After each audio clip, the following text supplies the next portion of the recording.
আমি তোমাদের প্রিয় তুষার স্যার, তোমাদের সামনে আবারও পরবর্তী ক্লাসটা আমরা নিয়ে চলে এসেছি। আমাদের অলরেডি কিন্তু হিস্ট্রি ডব্লিউবি কেপি কে টার্গেট করে আমাদের অলরেডি কিন্তু 5খানা ক্লাস করে দেওয়া হয়েছে মিসলেনিয়াস মক টেস্ট টাইপ, এবং আজকে আমি আলোচনা করব 6 নম্বর ক্লাস, যেখানে আমি আরো পরবর্তী 30খানা প্রশ্ন আমি আলোচনা করবো এবং প্রপার অ্যানালাইসিসের সাথে যেভাবে করেছি সেভাবে করবো। তো অবশ্যই তোমরা কিন্তু মাথায় রাখবে, এটা সম্পূর্ণ রিপ্রেজেন্ট করছে স্মার্ট গ্যালাক্সি কোচিং সেন্টার থেকে। Smart Galaxy coaching centre Balughat head office, এখানে আমিও ক্লাস করিয়ে থাকি, সঙ্গে প্রত্যেকটা সাবজেক্ট ওয়াইজ তোমরা টিচারও পেয়ে যাবে। এবং অবশ্যই মাথায় রাখার বিষয় হচ্ছে আমাদের যে প্রশ্নগুলো রয়েছে, যে আমাদের বইগুলো রয়েছে হিস্ট্রি বুক বা অন্যান্য যে সকল বইগুলো রয়েছে, জিওগ্রাফি বুক, ম্যাথ বুক, বা আমাদের ডাব্লিউবি কেপি কনস্টেবলের যে মক টেস্ট, সম্পূর্ণ বুক লিঙ্ক গুলো তোমরা ডেসক্রিপশন বক্সে পেয়ে যাবে। আমাদের কোচিং এর অ্যাড্রেস, যদি কোচিং এ যদি ভর্তি হয়ে সেই ক্লাসগুলো করো, ওগুলো তোমরা সম্পূর্ণ বিনামূল্যেই পাচ্ছ, এবং তার পাশাপাশি আবাসিকেরও ব্যবস্থা আমাদের রয়েছে। কোচিং রিলেটেড পরে আমি আলোচনায় আসছি, আমি একদম সময় আজকে আর নষ্ট করব না, আমি একদম শুরু করব আমাদের প্রথম প্রশ্নটা নিয়ে। আমাদের প্রথম প্রশ্নটা কি রয়েছে এক নজরে আমরা আগে দেখে নেব, তারপরে ধীরে ধীরে আমরা অন্যান্য আলোচনায় আসবো, ঠিক আছে? তো আমাদের আজকের যে প্রথম প্রশ্নটা কি রয়েছে এক নজরে খালি তোমরা ওটাকে দেখে নাও, তারপরে ধীরে ধীরে আসবে। এবং অবশ্যই মাথায় রাখবে যে আমরা যখন কোশ্চেন গুলো নিয়ে আলোচনা করব, তখন কিন্তু তোমরা আগে উত্তরটা দেওয়ার চেষ্টা করবে, ঠিক আছে স্টুডেন্টস? তোমরা নিজেরা যদি উত্তর দাও, তাহলে কিন্তু তবেই কিন্তু তোমাদের প্রিপারেশনটা সঠিক মাত্রা পাবে। আর যদি শুধুমাত্র আমারই উত্তর অপেক্ষা থাকো, তাহলে নিজেদের প্রশ্ন কিন্তু রেডি হবে না, ঠিক আছে? তো আমাদের প্রথম প্রশ্নটা কি রয়েছে, যে কোন মুঘল বাদশার সমাধি অধুনা পাকিস্তানে অবস্থিত? মানে আগের যদি আমি পাকিস্তান বলে থাকি, সেই আগের পাকিস্তানে অবস্থিত কোন আমাদের হচ্ছে ইয়ের পার্ট, কি বলে হচ্ছে মুঘল বাদশার সমাধি? তো হুমায়ুন, হুমায়ুন টম, আকবর, জাহাঙ্গীর এবং ঔরঙ্গজেব। দেখো কোন রাজার কোথায় সমাধি রয়েছে, ঠিক আছে, এটা কিন্তু পরীক্ষার জন্য আমাদের ভীষণই গুরুত্বপূর্ণ। এটা কিন্তু আমাদের আগে মাথায় রাখতে হবে। হ্যাঁ, পরীক্ষাতে একটা না একটা প্রায় আমাদের এসে থাকে যে কোথায় কোন সমাধি, কার কোথায় কোন সমাধি রয়েছে। তো আমি আগে সেই বিষয়টা নিয়ে তোমাদের সাথে একটু ডিসকাস করবো, যে সমাধিটা কার কোথায় রয়েছে, দেন আমি এটা সঠিক উত্তর আসবো, তোমরা উত্তরটা অবশ্যই দিতে থাকো। তো ডিয়ার স্টুডেন্টস, আমাদের এখানে যে 4টা আমাদের এখানে রাজার নাম বলা রয়েছে, এর মধ্যে আমাদের 3টে রাজার কিন্তু যে আমাদের টম বা আমাদের কবর, সেটা কিন্তু আমাদের ইয়েতেই রয়েছে, ভারতেই আছে। একজনেরই শুধুমাত্র কিন্তু পাকিস্তানে। যেমন আমি যদি বলি হুমায়ুন টম যেটাকে বলা হয়, এটা আমাদের কোথায় অবস্থিত? বর্তমানে আমাদের দিল্লিতে অবস্থিত, ঠিক আছে? আকবরের যদি আমি সমাধি বলি, আকবরের সমাধি হচ্ছে আমাদের সেকেন্দ্রায় অবস্থিত। এই সেকেন্দ্রা হচ্ছে আমাদের বর্তমান যে ইউপি বা উত্তরপ্রদেশ, সেখানে অবস্থিত। ঔরঙ্গজেবের যে সমাধিতে আছে, এটা হলো আমাদের মহারাষ্ট্রে অবস্থিত, ঠিক আছে? এটা হলো আমাদের মহারাষ্ট্র অবস্থিত। কিন্তু একমাত্র জাহাঙ্গীর, অর্থাৎ অপশন সি হচ্ছে এটা রাইট অ্যান্সার হবে, যার সমাধি কিন্তু আমাদের রয়েছে পাকিস্তানে, ঠিক আছে? তো এই যে প্রশ্নটা রয়েছে আমাদের 2 নম্বর প্রশ্ন, প্রথম প্রশ্নটা আজকে, তার সঠিক উত্তর হবে হচ্ছে জাহাঙ্গীর হবে, এটা আমার রাইট অ্যান্সার, ঠিক আছে? তো আশা করি তোমাদের ক্লিয়ার করে দিতে পেরেছি। এবার পরবর্তী প্রশ্নে গিয়ে যাবো। যুদ্ধক্ষেত্রে রুমি কৌশল প্রথমবারের জন্য কে ব্যবহার করেছিলেন? রুমি কৌশল এক ধরনের যুদ্ধক্ষেত্রে কামানের কৌশল বলতে পারো। এটা এটা আমাদের প্রথম যে ব্যবহৃত হয়েছিল, সেটা হয়েছিল প্রথম পানিপথের যুদ্ধ। প্রথম পানিপথের যুদ্ধ আমাদের কার কার মধ্যে হয়েছিল? বাবর আর হিমুর মধ্যে। সেটা কত সালে ছিল? 1526 খ্রিস্টাব্দের এপ্রিল মাসে, ঠিক আছে? তো এই যুদ্ধে প্রথম আমাদের কিন্তু ইয়ের বিষয়টা, আমার প্রথম পানিপথের যুদ্ধে আমরা দেখতে পাই। তো এই কৌশলটা আমাদের যে ব্যবহার করেছিল, সেটা করেছিল প্রথম পানিপথের যুদ্ধে সম্রাট বাবর, ঠিক আছে? জহিরুদ্দিন মোহাম্মদ বাবর, তিনি আমাদের মুঘল বংশেরও প্রতিষ্ঠাতা। নেক্সট কোশ্চেন, কোন ভারতীয় শাসক দ্বীন ইলাহি প্রবর্তন করেছিল? ভেরি ভেরি ইম্পর্টেন্ট কোশ্চেন, দ্বীন ইলাহির প্রবর্তক কে? তো আমাদের অপশন কি কি রয়েছে? শেরশাহ সুরি, ঔরঙ্গজেব, আকবর না অশোক? আমাদের 4টা অপশনে কিন্তু ভেরি ভেরি ইম্পর্টেন্ট। আচ্ছা, দ্বীন ইলাহি যেটা প্রবর্তক, দ্বীন ইলাহিটা কি একটু আমরা জেনে নেবো ছোট্ট করে। দ্বীন ইলাহি হলো নিজস্ব একটা ধর্ম, নিজস্ব একটা ধর্ম। তো আমাদের যে সম্রাট আকবর হবে, এটার আমাদের রাইট অ্যান্সার, সম্রাট আকবর এটার প্রবর্তন করেছিল।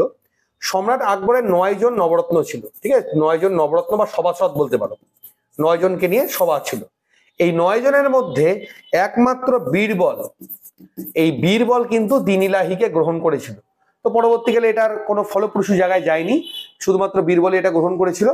আর এটা যদি প্রবর্তক আমরা বলি, এটা ছিল আমাদের দ্বীন ইলাহি প্রবর্তক ছিল হচ্ছে সম্রাট আকবর, ঠিক আছে? তো এই প্রশ্নটাও তোমাদের পরীক্ষার জন্য কিন্তু ভীষণই গুরুত্বপূর্ণ। এবং এই যে আমি ডেটাগুলো এক্সট্রা প্রোভাইড করছি তোমাদের, অবশ্যই কিন্তু সেই ডেটাগুলো তোমরা কিন্তু লিখে রাখবে। হ্যাঁ, তাহলে তোমাদের কাছে থেকেও যাবে। এবং অবশ্যই যারা বই নিয়ে আমার পড়াশোনাগুলো করছো, তারা তো এগুলো পেয়েই যাবে, ওগুলো নিয়ে কোনো অসুবিধার ব্যাপার নেই। আচ্ছা, নেক্সট কোশ্চেন আমরা কি বলেছে, দিল্লির প্রাচীন নাম কি? এটা আমি না কালকে ডিসকাস করেছিলাম তোমাদের সাথে, যখন আমি ষোড়শ মহাজন পদ আলোচনা করছিলাম কালকে, এটা আমি তোমাদেরকে ডিসকাস করে দিয়েছিলাম যে দিল্লির প্রাচীন নাম কি ছিল, গয়া, ইন্দ্রপ্রস্থ, পাটলিপুত্র না অযোধ্যা। বেসিক্যালি আমাদের এই দিল্লির প্রাচীন নামটাই পরীক্ষাতে এসে থাকে, ঠিক আছে, বাকিগুলো অত বেশি আসে না, দিল্লিটাই এসে থাকে। তো আমাদের সঠিক উত্তর কি হবে? ইন্দ্রপ্রস্থ। অপশন বি হবে আমার, এটা হচ্ছে সঠিক উত্তর। দিল্লির আগের যে নাম ছিল সেটা হলো আমাদের হলো ইন্দ্রপ্রস্থ। নেক্সট কোশ্চিন, সম্রাট আকবরের সময় কোন জায়গায় বিজয়কে স্মরণীয় করে রাখতে বুলন্দ দরবাজা নির্মাণ করা হয়েছিল? ঠিক আছে, আমি এই জায়গাটা একটু স্কিপ করে যাচ্ছি, তাহলে তোমার এটা বেরিয়ে গেছে। আমি আরেকবার কি ছিল, বুলন্দ দরবাজা নির্মাণ করা হয়েছিল। ঠিক আছে, আমাদের সম্রাট আকবরের কোন জায়গাকে বিজয়ের জায়গা করে রাখতে বুলন্দ দরবাজা নির্মাণ করা হয়েছিল? তো বাংলা, বিহার, গুজরাট না দাক্ষিণাত্য? তো এর সঠিক উত্তর কি হবে তোমরা সবার আগে একবার বলে দাও, তারপর আমি এটার উত্তরে এগিয়ে আসছি। তো এর যে সঠিক উত্তরটা হবে আমাদের কত নম্বর প্রশ্নে রয়েছে? 155 নম্বর প্রশ্ন।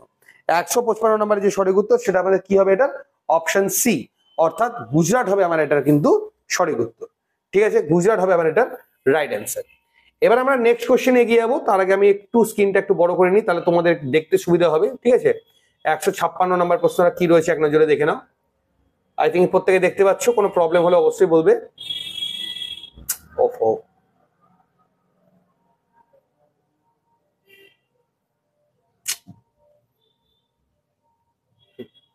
ঠিক আছে। এবার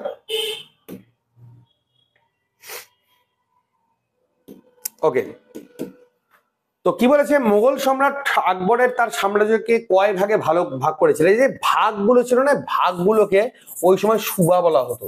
মানে আমাদের যেমন বলা না স্টেট বা রাজ্য, ওই সময় সুবা বলা হতো। তো কি আছে অপশনে? 8, 5, 12 না 10 সুবাতে? মোগল সম্রাট তার যে ইয়ে ছিল, সভা ছিল, সেটাকে কয় ভাগে তিনি ভাগ করেছিলেন? তিনি ভাগ করেছিলেন হলো অপশন সি, 12টি সুবাতে বা 12টি রাজ্যে তোমরা বলতে পারো। 12টি রাজ্যে তিনি কিন্তু তার রাজ্যটাকে ভাগ করেছিলেন। আজকের প্রশ্নগুলো কিন্তু স্টুডেন্টস ভেরি ভেরি ইম্পর্টেন্ট। হ্যাঁ, আজকের প্রত্যেকটা প্রশ্নই আমাদের ইম্পর্টেন্ট, তো প্রশ্নগুলো কিন্তু ভালো করে মাথায় রাখবে। নেক্সট কোশ্চেন কি বলেছে, যে কে দিল্লিতে জামা মসজিদ তৈরি করেছিল? দেখো আমাদের প্রত্যেকটা মানে আমাদের যারা ইয়ে আছে, মানে রাজারা ছিল মুঘল সাম্রাজ্যে, তারা কিছু না কিছু কিন্তু তৈরি করেছিল। ঠিক আছে, যদি সম্রাট আকবরের কথা বলি, জুমা মসজিদ যদি বলো, ঠিক আছে, তারপরে তুমি যদি বলো হচ্ছে জাহাঙ্গীর কি তৈরি করেছিল? শালিমার বাগ তৈরি করেছিল। ঠিক আছে, শাহজাহান তো আমরা ফেমাস, তোমরা জানোই, জামা মসজিদের পাশাপাশি তিনি তাজমহলও তৈরি করেছিলেন। ঔরঙ্গজেব, এরা কিন্তু কম বেশি তৈরি করেছিল। ইভেন শাহজাহান তো অনেক কিছুই, অনেক বিল্ডিং তৈরি করেছিল, অনেক কিছু তৈরি করেছিল, যে কারণে তাকে কিন্তু মুঘল সাম্রাজ্যের বিল্ডারও বলা হয়ে থাকে। ঠিক আছে, তো আমাদের 157 নম্বর যে প্রশ্নটা রয়েছে, যে কে দিল্লিতে আমাদের জামা মসজিদ নির্মাণ করেছিলেন? তো তিনি নির্মাণ করেছিলেন, অর্থাৎ অপশন সি, শাহজাহান হচ্ছে আমার এটার হবে কিন্তু রাইট অ্যান্সার। ঠিক আছে, এবার আমাদের যেটা কেবলই বললাম শালিমার বাগ, হ্যাঁ, এটা কিন্তু খুব পরীক্ষায় এসে থাকে। হ্যাঁ, যেটা জাহাঙ্গীর নির্মাণ করেছিল, উদ্যান একটা, শালিমার বাগ, এটা very very important question. Next question, নিম্নের কোন ব্যক্তি দ্বীন-ই লাহির সদস্য ছিলেন? আমি কেবলই বললাম যে আমাদের এই যে 9 জন সদস্য ছিল আকবরের, তাদের মধ্যে কিন্তু একজনই কিন্তু দ্বীন-ই লাহিকে ইয়ে করেছিল, দ্বীন-ই লাহিকে গ্রহণ করেছিল। ঠিক আছে, বাকিরা কিন্তু কেউ কিন্তু দ্বীন-ই লাহিকে গ্রহণ করেনি, এটা কিন্তু আমাকে মাথায় রাখতে হবে। ঠিক আছে, তো তোমাদের এখানে দ্বীন-ই লাহিকে যে গ্রহণ করেছিল সেটা হলো আমাদের কি হবে? রাজা বীরবল। কিন্তু এদের সম্পর্কে একটু তোমাদের জেনে নিতে হবে। যেমন তানসেনের আসল নাম কি ছিল? রামতনু পান্ডে। তানসেনের আসল নাম কি ছিল আমাদের? রামতনু পান্ডে। ঠিক আছে, ইনি একজন ইয়ে ছিলেন, তবলাবাদক ছিলেন। টোডরমল ছিল আমাদের হচ্ছে আকবরের রাজস্ব মন্ত্রী। আকবরের রাজস্ব মন্ত্রীর নাম কি ছিল আমাদের? হচ্ছে টোডরমল। মান সিং তার সেনাপতি ছিল। ঠিক আছে, আর রাজা বীরবল যে ছিলেন, বীরবল তো তিনি সভাসদ ছিলেন এবং তার পাশাপাশি তিনি বিশারদ ছিলেন। ঠিক আছে, তো এদের মধ্যে একমাত্র বীরবলই কিন্তু দ্বীন-ই লাহি গ্রহণ করেছিল, বাকিরা কেউ কিন্তু আমাদের দ্বীন-ই লাহি যেটা আকবরের নিজস্ব ধর্মমত সেটা কিন্তু গ্রহণ করেননি, তারা শুধুমাত্র বীরবলই এটা গ্রহণ করেছিল। ওকে, নেক্সট কোশ্চেন কি আছে দেখে নাও, পরবর্তী প্রশ্নটা কি বলেছে। 159 নম্বর প্রশ্ন,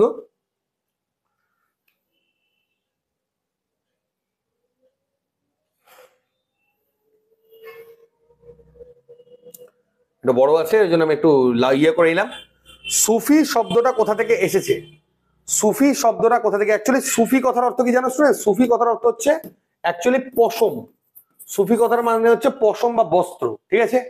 তো এটা এক ধরনের কবিতা থেকে এসেছে, এক ধরনের পোশাক থেকে, এক ধরনের ভাষা থেকে, না কোনোটাই না।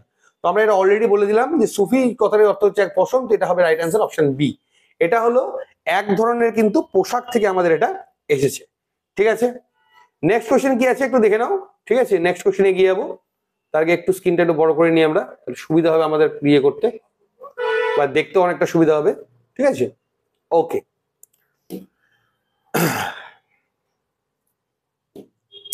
তোমাদের পরবর্তী প্রশ্নটা কি রয়েছে, কি বলেছে? 160 নম্বর প্রশ্ন। কে চাহালগানি অভিজাতদের ক্ষমতাকে খর্ব করেছিল? মানে চাহালগানি যে অভিজাতরা ছিল তাদের কিন্তু মানে ওরা এক টাইপের বলতে পারো, আজকের যে আমাদের বড় বড় শিল্পপতিরা রয়েছে ওরা কিন্তু অনেকেই আমাদের ভারতবর্ষের ইকোনমিকে কন্ট্রোল করে। তো ওই অভিজাতদের কিন্তু একটা ক্ষমতা ছিল যে তারা মেনটেন করতে পারতো, তারা সবাইকে মেনটেন করতে পারতো। তাদের ক্ষমতাকে সম্পূর্ণরূপে খবর কে করেছিলেন? গিয়াসউদ্দিন বলবন, ইলতুৎমিশ, আলাউদ্দিন খলজি, না মোহাম্মদ বিন তুগলক? তো আমাদের 160 নম্বর যে প্রশ্নটা রয়েছে তার যে সঠিক উত্তর হবে সেটা হলো গিয়াসউদ্দিন বলবন। ইনি একজন বেশ মানে স্ট্রিক্ট রাজা ছিলেন বলতে পারেন, খুব অনেক কিছু ভুল ভালো কিছু মানে আরোপ করেছিলেন। অ্যাকচুয়ালি এই অভিজাতদের ক্ষমতাকে সবচেয়ে বেশি যে বাড়িয়েছিল সেটা হলো ইলতুৎমিশ, ঠিক আছে? আমাদের কুতুবউদ্দিন আইবকের যে জামাই ছিল ইলতুৎমিশ, যে পরবর্তীকালে কুতুব মিনারটাকে কাজটা শেষ করেছিল, সে তাদের অভিজাতদের ক্ষমতাকে বাড়িয়েছিল 40 চক্রের মধ্যে দিয়ে। এই 40 চক্র যদি আমি কথাটা বললাম, 40 চক্র এর কিন্তু প্রবক্তাই হলো, বা ইকতা প্রথা যদি বলি, ভেরি ভেরি ইম্পর্টেন্ট এগুলো, ইকতা প্রথা এর প্রবর্তক হলো আমাদের কিন্তু ইলতুৎমিশ। এবার গিয়াসউদ্দিন বলবন এটাকে অভিজাতদের ক্ষমতা খর্ব করার পাশাপাশি দুটো ইয়ে ছিল, সেটা হলো সিজদা আর পাইপস চালু করেছিলেন। এই সিজদা আর পাইপসটা কিন্তু গিয়াসউদ্দিন বলবন চালু করে। হোয়াট ইজ সিজদা আর পাইপস, কেন বললাম এটা ভেরি ইম্পর্টেন্ট?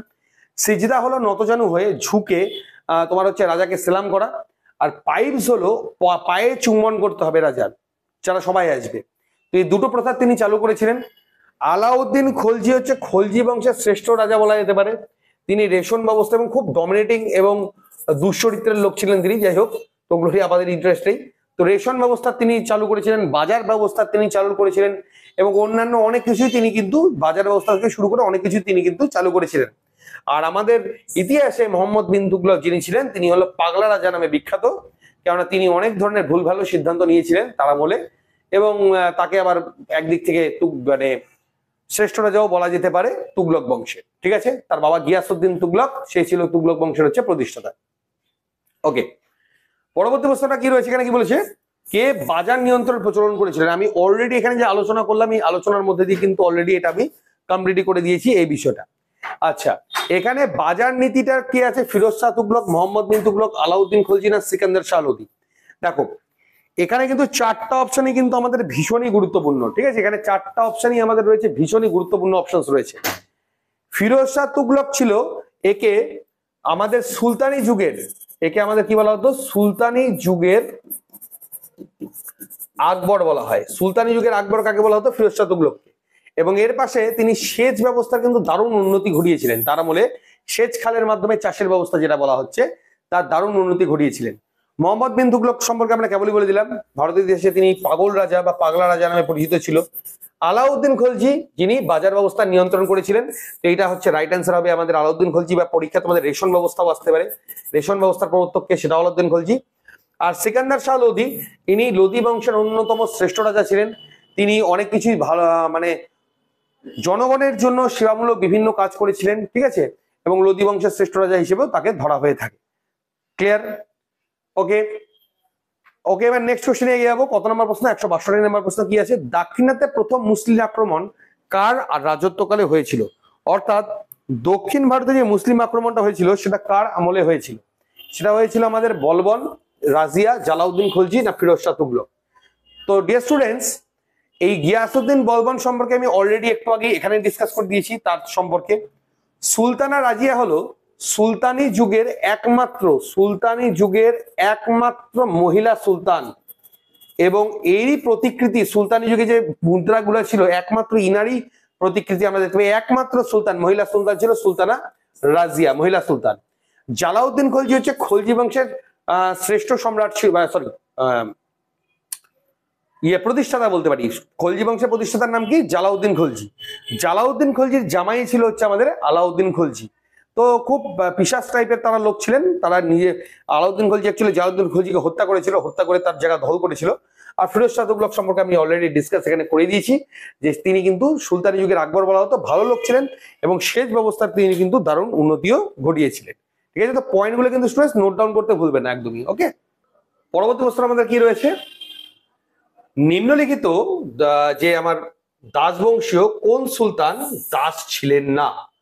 দাস বংশের ছিল কিন্তু নিজে একজন দাস ছিলেন না। সেটা হলো কুতুবউদ্দিন আইবক, ইলতুৎমিশ, রাজিয়া সুলতানা না গিয়াসউদ্দিন বলবন।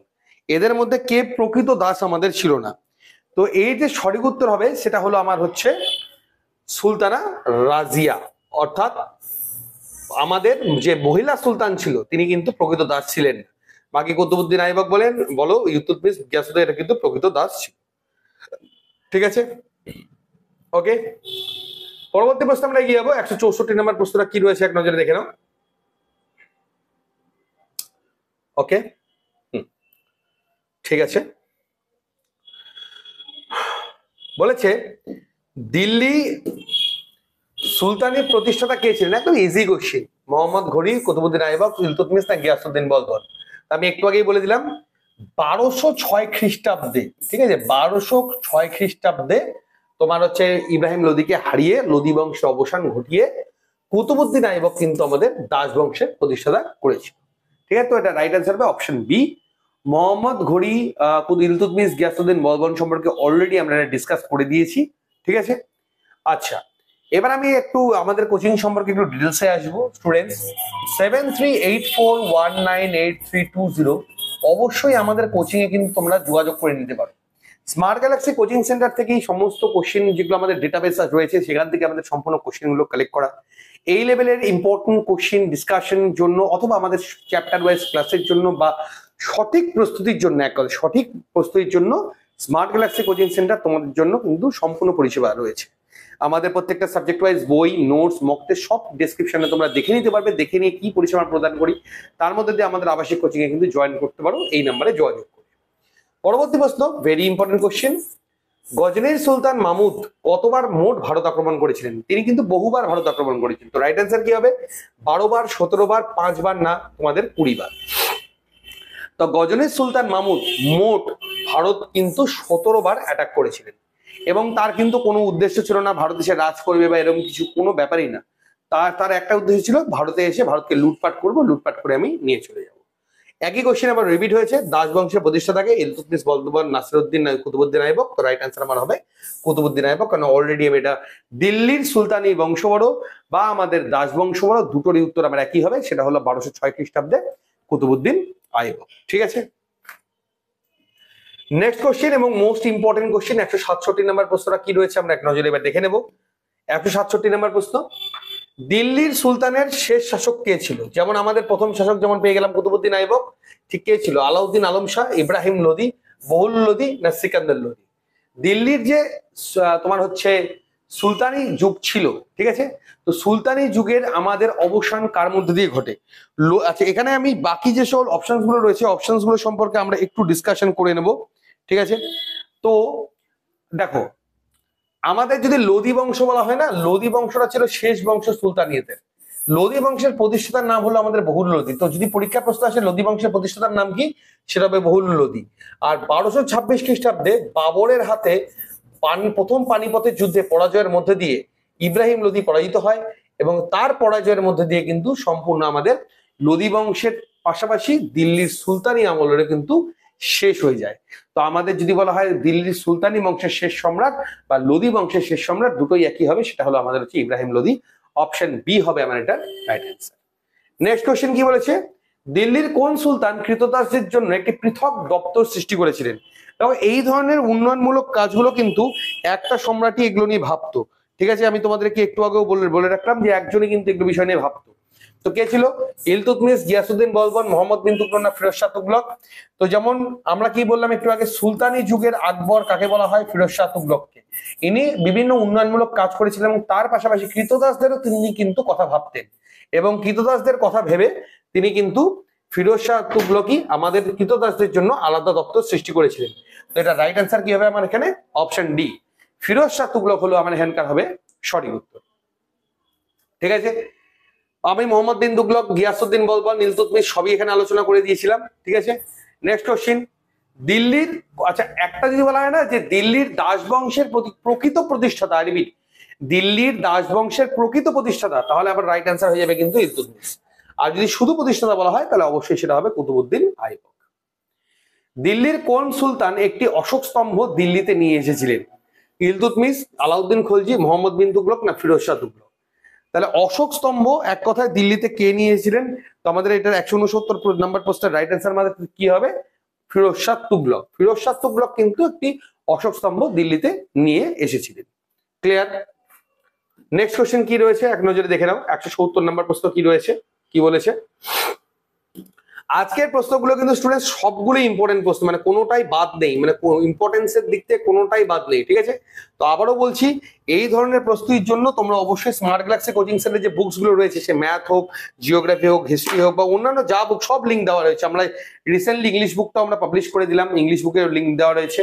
তো সেরা প্রস্তুতির জন্য এই ধরনের প্রশ্ন, এবং এটা আমাদের মক টেস্ট, এই বইটাও আমাদের রিসেন্টলি বেরিয়ে যাবে। আমাদের একটা সাজেস্টিভ আমরা বই বের করতে দিয়েছি বেলি ডিফেন্সের জন্য, সেই বইটাও রিলিজ হয়ে যাবে।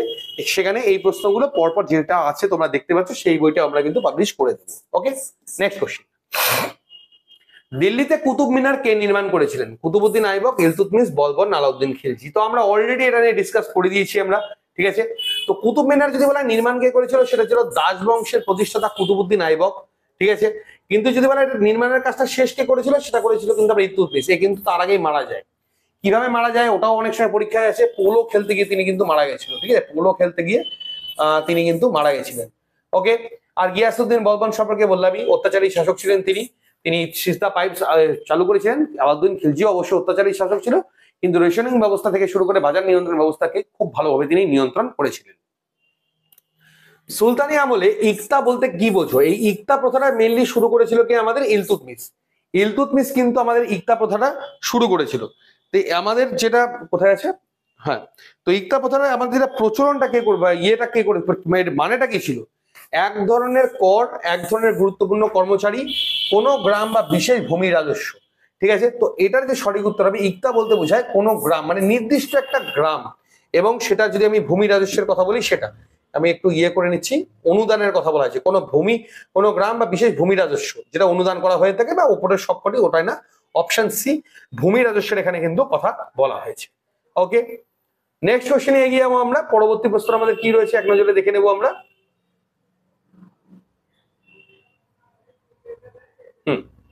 172 নম্বর প্রশ্নটা কি রয়েছে? ভেরি ভেরি ইম্পর্টেন্ট, আবারও একটা কোশ্চেন। কি বলেছে? দিল্লির সুলতানের যুগের একজন কবির নাম, যাকে হিন্দুস্তানের তোতা পাখি বলা হয়। Very very very important question. হিন্দুস্তানের তোতা পাখি কাকে বলা হয়? জিয়াউদ্দিন বারৌনি, উদ্বি, অলবিরনি না আমির খসরু? ঠিক আছে, তো আমির খসরু অ্যাকচুয়ালি এটা রাইট অ্যান্সার হবে আমির খসরু। ইনি একজনই খিলজি বংশের কিন্তু ইয়ে ছিলেন। ঠিক আছে, মানে কবিতা লিখতেন, গান গাওয়া এই সমস্ত করতেন। তো তিনি খিলজি বংশকে মেনলি বিলং করতেন। আগে তিনি গিয়াসউদ্দিন খিলজির সঙ্গে তিনি ছিলেন, পরবর্তীকালে আলাউদ্দিন খিলজির সঙ্গেও প্রথমে তিনি জালাউদ্দিন খিলজির আমলে ছিলেন, পরবর্তীকালে তিনি আলাউদ্দিন খিলজির আমলেও ছিলেন। তো তাকে কিন্তু আমাদের হিন্দুস্তানের তোতা পাখি বলা হয়। ওকে, আচ্ছা, এবারে আমি বাকি ইম্পর্টেন্ট ফ্যাক্টর গুলো বলে দিচ্ছি। জিয়াউদ্দিন বরণী এবং অলবিরনি দুটোই আমাদের ইম্পর্টেন্ট। আচ্ছা, যদি জিয়াউদ্দিন বরণী সম্পর্কে বলি, তো তারিখ-ই ফিরোজ শাহী, ঠিক আছে, তিনি যে গ্রন্থটা লিখেছিলেন তার মধ্যে ইম্পর্টেন্টটা হচ্ছে আমাদের তারিখ-ই ফিরোজ শাহী। তিনি কিন্তু ফিরোজ শাহ তুগলক বলে না, তুগলক বংশের সঙ্গেই তিনি যুক্ত ছিলেন।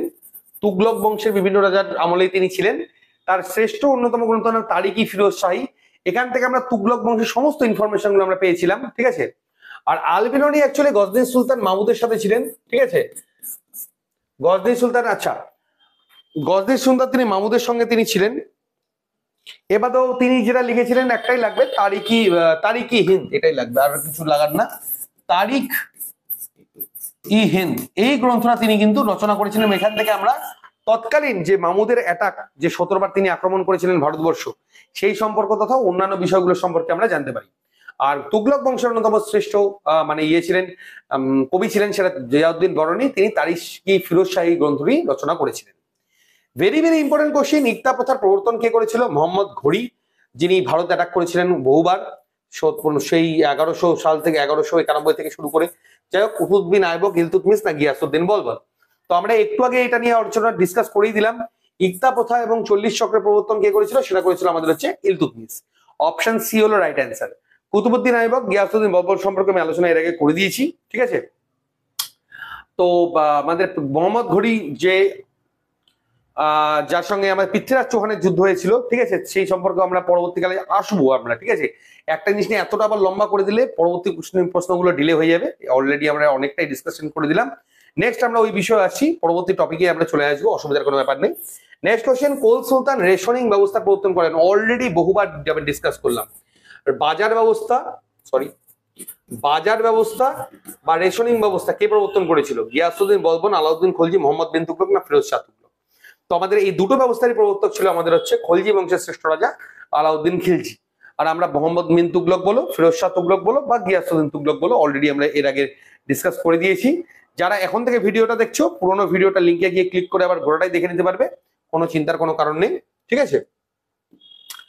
নেক্সট কোশ্চেন আমরা এগিয়ে যাবো। আমাদের 175 নম্বর যে প্রশ্নটা রয়েছে, কি রয়েছে একবার দেখে নেব। হিন্দু নারীদের সতী প্রথা কোন মুঘল সম্রাটের রাজত্বকালে নিষিদ্ধ হয়? এটা খুব ভালো কাজ করেছিলেন, যেটা কে করেছিলেন আমরা জানতে চাই। জাহাঙ্গীর, শাহজাহান, আকবর না ঔরঙ্গজেব? তোমরা অবশ্যই এটার উত্তর তোমাদের জানা প্রত্যেকেরই উচিত, কারণ মুঘল শাসনকালেও কিন্তু এই সতী প্রথার বিপক্ষে কিন্তু একজন দাঁড়িয়েছিলেন। তো তার নামটা কি? তো তার নাম হলো আমাদের অপশন ডি, ঔরঙ্গজেব। তিনি কিন্তু এমনও রাজা ছিলেন যে বা হাসি পর্যন্ত তার রাজসভায় নিষিদ্ধ ছিল, বা গান বাজনা এগুলো পর্যন্ত নিষিদ্ধ ছিল, কিন্তু তার আমলে সতী প্রথাটা কিন্তু সম্পূর্ণরূপে তিনি কিন্তু নিষিদ্ধ করে দিয়েছিলেন। তো এত কিছু মানে কি বলবো, খাড়ুস টাইপের লোক হওয়া সত্ত্বেও তিনি কিন্তু এটা খুব ভালো এই কাজটা তিনি করেছিলেন, ঠিক আছে। জাহাঙ্গীর সম্পর্কে আমরা অলরেডি ডিসকাস করে দিয়েছি। শাহজাহানও বলে দিয়েছে বিল্ডার অফ আমাদের মুঘল এম্পায়ার, এবং অন্যান্য জামা মসজিদ থেকে শুরু করে অনেক কিছু তৈরি করেছিল। জাহাঙ্গীর তৈরি করেছিল শালিমার বাগ। আকবর সম্পর্কে আমরা ডিটেলসে আলোচনা করলাম। নেক্সট ধীরে ধীরে আমরা এগিয়ে যাবো। কোন মুঘল সম্রাট নিজের আত্মজীবনী রচনা করেন? এবং আমি জানতে চাইবো সেই আত্মজীবনীর নামটা কি? বাবর, আকবর, শাহজাহান না ঔরঙ্গজেব? তো একটা এদের মধ্যে একজন রাজা রয়েছেন যার নিজস্ব কিন্তু রয়েছে, সেটা হলো আমাদের বাবরনামা। বাবরনামা হলো বাবরের নিজস্ব আত্মজীবনী, মানে নিজের জীবনী তিনি নিজেই লিখেছিলেন, ঠিক আছে।